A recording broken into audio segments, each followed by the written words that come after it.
ଯେତେବେଳେ ସାଗରର ଜଳ ବାଷ୍ପୀଭୂତ ହୋଇଥାଏ ସେତେବେଳେ ସେ ଆମକୁ ଦେଖା ଦେଇନଥାଏ।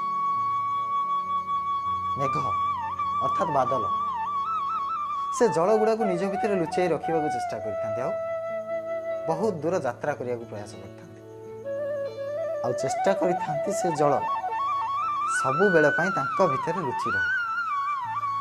ପରନ୍ତୁ ଯେତେବେଳେ ବାୟୁର ବେଗ ସେମାନଙ୍କୁ ଉଡ଼ାଇ ନେଇ କୌଣସି ପର୍ବତ ସହିତ ଧକ୍କା କରିଥାଏ ସେତେବେଳେ ସେହି ମେଘ ଅର୍ଥାତ୍ ବାଦଲକୁ ବର୍ଷିବାକୁ ହିଁ ପଡ଼ିଥାଏ। କାରଣ ଏହା ହିଁ ହେଉଛି ପ୍ରକୃତିର ନିୟମ, ଏହା ହିଁ ନିୟତି ଅଟେ। କାହିଁକି ନା ଜଳକୁ ସାଗର ସହିତ ମିଶିବାର ତ ଅଛି। ଠିକ୍ ଏମିତି ହିଁ କିଛି ଆମମାନଙ୍କ ସହିତ ବି ହୋଇଥାଏ। ମନର ବାଦଲ ଭିତରେ ସତ୍ୟକୁ ଆମେ ଯେତେ ଲୁଚାଇ ରଖିବାକୁ ଚେଷ୍ଟା କଲେ ମଧ୍ୟ ସମୟର ଝଡ଼ ତାକୁ ବାସ୍ତବିକତାର ପାହାଡ଼ ସହିତ ଧକ୍କା ଦେଇଥାଏ, ଯାହା ଫଳରେ ଆମକୁ ବର୍ଷିବାକୁ ପଡ଼ିଥାଏ, ଅର୍ଥାତ୍ ସତ୍ୟକୁ ସାମ୍ନା କରିବାକୁ ପଡ଼ିଥାଏ।